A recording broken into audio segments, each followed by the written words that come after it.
Welcome to the show discussing problems and issues of health with Dr. Alcena. For this segment of the show, I'm going to continue to talk about hypertension and its multitudes of problems to the human body. When I left off last week, I was talking about the effect of hypertension on the heart.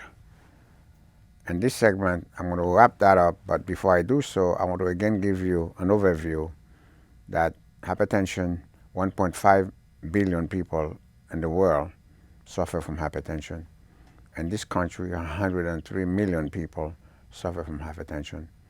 One of every three adults in this country suffer from hypertension. And the Negro community is one of every third adult suffer from hypertension. Now, hypertension basically is at the root of a series of conditions called cardiovascular disease. Now, cardiovascular disease includes, of course, hypertension, atherosclerotic heart disease, and stroke. Every single year in the world, 17.5 million people die as a result of coronary, not heart disease, but the whole concept of coronary heart disease and strokes and hypertension. Now, in this country, you have close to 950-something thousand people died of the combination of hypertension, atherosclerotic heart disease, and stroke. Cardiovascular disease is a short term for that. Now, what happened is that once you have hypertension, there are many, many, many conditions that play a role in the development of hypertension besides just the genetic phenomena that you were scheduled to have it and you're going to have it. As a matter of fact, I usually tell my patients, all you have to be a Negro person and live long enough, you're going to develop hypertension.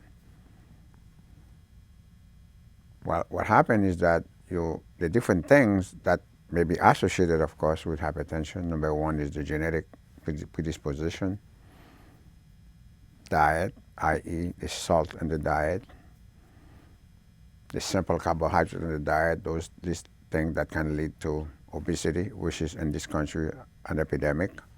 Of all developed countries in the world, there are more obese people in the United States of America than in any other developed country, and we only represent about 5% of the world population. There's only 329 million people in this country. In addition to that, of course, you have stress. Then you have poverty. Stress is a major problem because when you are under stress, you over-secrete adrenaline, and because you over-secrete adrenaline, that's one way your pressure goes up as well. And depending on the constant nature of the stress, then of course it goes without saying that you are at a higher risk of hypertension. That's one of the reasons why in this country, one of every two Negro adults, individuals suffer from hypertension because these folks are under constant racial discrimination stress of different types, different manifestation of it. It doesn't matter how educated you are, how professional you are, for that matter, how much money you have or what your achievements are. If you are an individual of color, you live in the United States of America, you face constant racial discrimination of one type or another. That's it. This is the greatest country, as far as I'm concerned, in the world.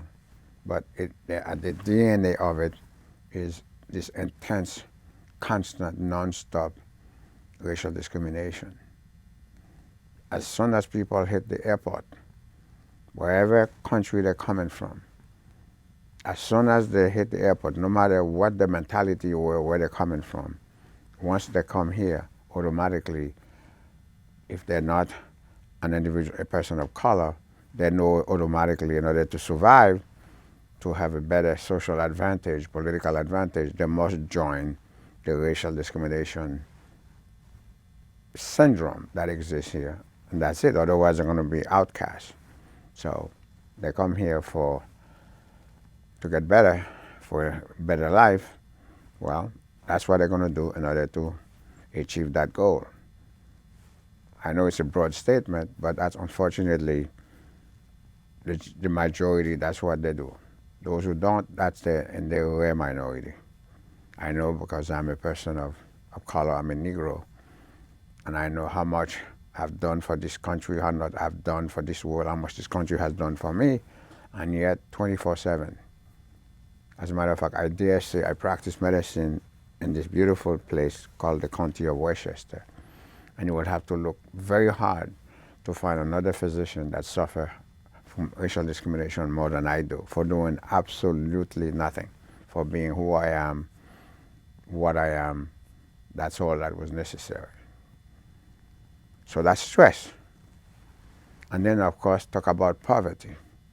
If you are a poor person, you live in this country. I know poverty all over the world is a major problem, but this is the country that I live in. This is my country. That's a country, the statistic that I'm more familiar with. If you're a woman and you're in the minority, you're a poor person, you guarantee to live 10 years less than a person who's not poor, for a multitude of reasons. If you are a man and you are poor, you live in this country, you are guaranteed to live 15 years less than the person who's not poor. And that's, of course, one of the main reasons is the stress, the poor diet, the lack of financial capability to pay for proper medical care is at the center of this. So this is reality. This is not theoretical. This is thing that people are dealing with every day. So all this combination of things lead to the syndrome that I'm talking about, which is cardiovascular disease.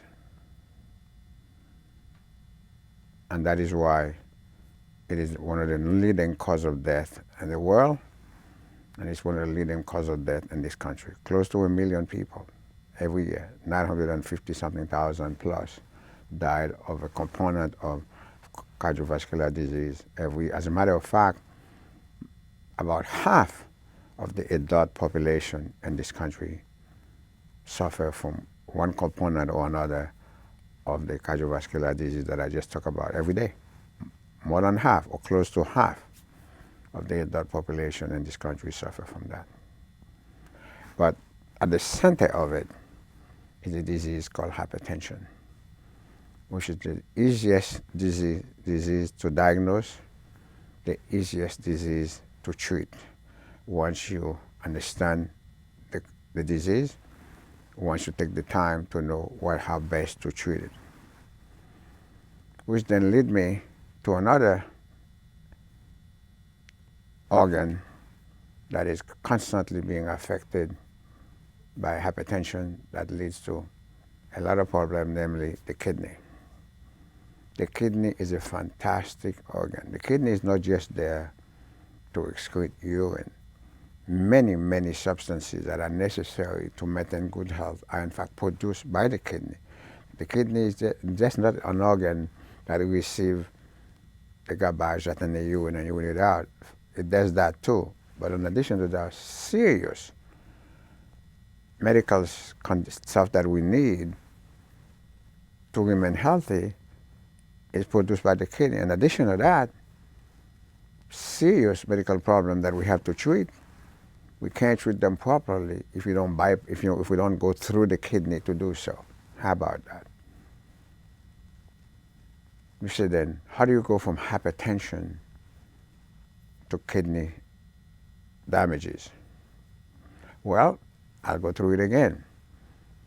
I explained to you last week how you develop occlusion of vessels because the pressure is elevated inside the vessel that then causes the vessel to be damaged.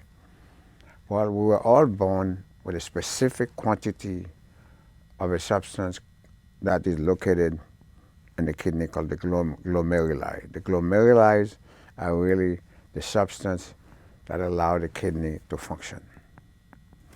And each little glomerulus has a little vessel, no matter how tiny, or a group of glomeruli, as little vessels that are responsible to bring blood and oxygen to them to keep them healthy so that the kidney can function properly. And then unfortunately, once you lose them, you don't replace them. You cannot replace your glomeruli as an adult. That's it. You were born with that quantity. You must do everything you can within your power to preserve that quantity so as to keep your kidney function. There are many medications. There are many conditions such as high cholesterol or slight hyperlipidemia, diabetes mellitus, hypertension, and a whole host of other genetic problems, hereditary problems that one were born with that can affect the kidney, causing it to be sick, etc. The list is quite long. These two books in front of me, The Art and Practice of Modern Clinical Medicine, I think was I believe I wrote this book in 2016. And this book, The African American Woman's Health, this is the 2019 book. Okay, I write a book or two every year. There are chapters, several chapters, dealing with different aspects of kidney conditions that are listed there, outlined. Every single day, even on Saturday, I'm getting multiple phone calls from different publishers, publishing houses, wanting me to let them distribute these books for me. Unfortunately, I'm not in the book writing business to make money. That's not who I am. That's not my interest. I write book as an academician to make intellectual contribution, etc. If this individual were going to distribute the book and get a percentage of the seller of the book, I would go along with that. Problem is, every one of them want me to buy a book distribution package which costs several $1,000s with no guarantee that I'm going to even go back $100 back. On top of that, the laughable part of it, I would buy the package, which I did once, and I wasted the money. Then, listen to this, every book they sell, in addition to paying them for the package to distribute the book, I'll never get that money back. Then they get 80% per copy. You can't make this up. I would back that, which I did a couple of times, would buy this distribution package. Once I give that credit card, that's it, several $1,000s, never see it again. And then each book they sell, you can't make this up, they take 80%. Now, I would have to be a fool to go along with a program like that. So that's the reason why, in addition to, that's not my interest to begin with, that you're having difficulty putting your hand on this book. But if you're in the academic world, I distribute them to the different academic places because that's basically my main interest, is for the medical students, the interns and residents, and some of the young attendings who want to learn what is the best way, not only how to practice medicine, but what is the best way to practice medicine. I'm sure it's like that in every profession. There's always a good way to do something, a superb way to do something, an outstanding way to do something, okay? And I wouldn't be sitting here talking to you the way I'm talking if I didn't know what is the best way and the outstanding way to do it. Because first of all, I probably wouldn't have a license to practice medicine, because hundreds of times they made effort to shut me up by doing nasty criminal things to take this privilege for me that I earned to practice medicine because of my skin color and this incredible gift of brain power that God gave me. They wanted to take it away. Well, in America, nobody is above the law, and you're going to have to prove what it is that I've done wrong. And in the process of doing so, many people have gotten hurt. I have done nothing to hurt them. They hurt themselves. And believe me, several of them have gotten hurt very, very, very badly, sadly, because they won't leave me alone. And when they do the stupid things, this unsophisticated Haitian peasant has so much brain power, it is inevitable that I'm going to discover what it is they did. And once I do, what do you think I'm going to do with the material? Turn it over to the authorities, only to find out that it was a bunch of lie. And the last thing you want to do in this world, don't lie. Because if you lie, once you get caught, everything else thereafter is not believable, and you're going to be punished for lying. And this past year, this year I think, a law was signed, I believe, by the governor of New York. You cannot retaliate against people in New York State and the healthcare system. If you did not know that, you just found out. You cannot retaliate. There's a non-retaliatory law that was passed. They didn't name it after me, but they could have if they wanted to. And I would not bore you to sit there to tell you the detail how that law gets to be. You cannot retaliate against anybody who found you doing something wrong in the healthcare system, whoever that person is, and reported it. You cannot. It is now illegal to do so in New York State. When there was no such law, I was at the center of this ugly, evil, and criminal activities to get rid of me for doing nothing. Had I done something, that would have been different. Therefore, then, I'm saying to you, don't lie. First of all, do not do anything dumb and stupid and hurtful to other people, and don't lie, because you're going to get caught. Because people are not as smart as they think they are.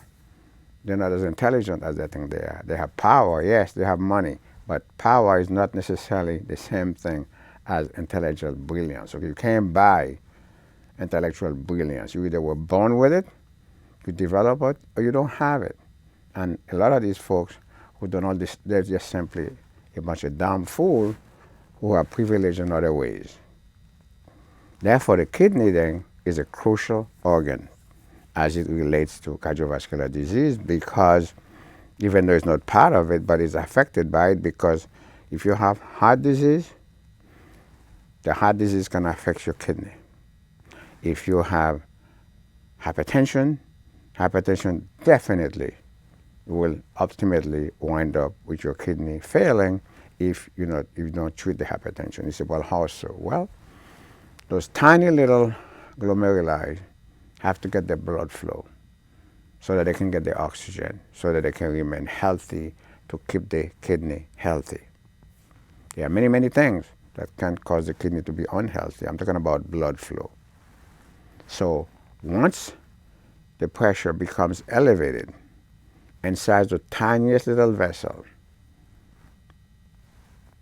that high pressure inside those little vessels is going to cause them to develop tiniest little plaque, because that little aberration that occur inside a tiny little vessel will then lead to a local tiny little inflammatory processes.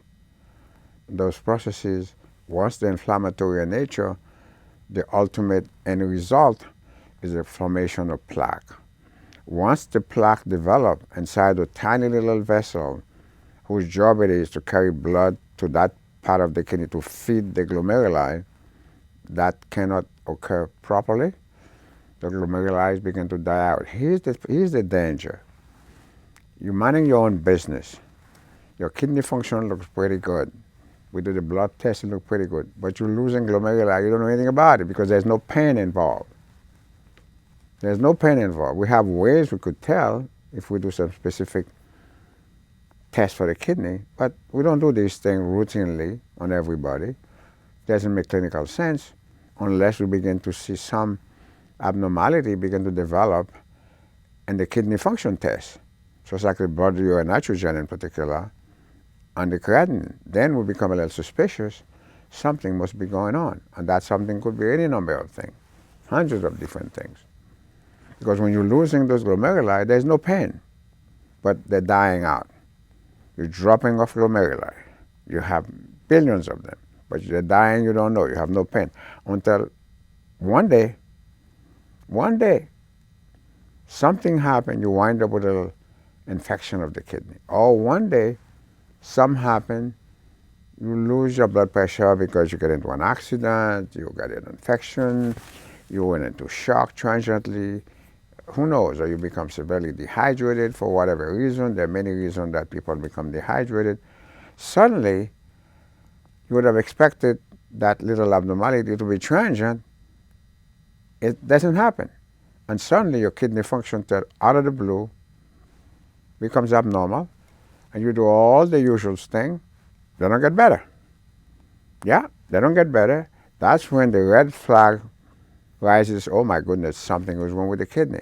That something may very well be is because you were hypertensive, the blood pressure was not treated properly, and that then was affecting the kidney without you knowing it. And bango, the kidney began to deteriorate on different stages.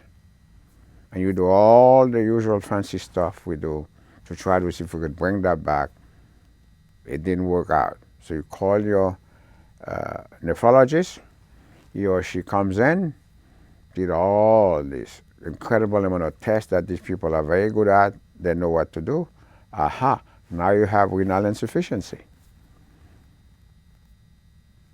Now you have renal insufficiency. Suddenly, out of the blue, you realize, oh my God, the blood pressure has really needs to be handled properly. And then also, now you got yourself another problem. There's a long list of medication you cannot take. If you take them, they're going to make the kidney function worse. Your best medications, i.e., for instance, your water pill. Suddenly, oh my God, you can't get the water pill because if you get the water pill, it may make the kidney function worse. There are ways of doing it, but I'm not going to bore with that right now.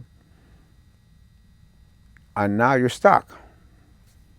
So the long list of medications, such as an ACE inhibitor, you can't go there because your kidney function is not working properly. As a matter of fact, when the ARBs, which are this most fantastic blood pressure pill, were available, now they're not available anymore in this country because of this contamination issue. You can't even use the ARB. Because if you use an ARB and your kidney function is not so good, it's going to make it worse. It's going to cause the potassium to go up. It might even cause the BUN to go up. And now you can't use an ACE, okay? And they are plentiful. Now you cannot use an ARB because the ARBs are no longer available. Even when they were available, you couldn't use them if you have renal insufficiency because it would make the renal insufficiency worse. And they were just a fantastic medication, multi-ethnic. Any ethnic group can use an ARB, and now you cannot use it if you're kidney. So your hands are tied.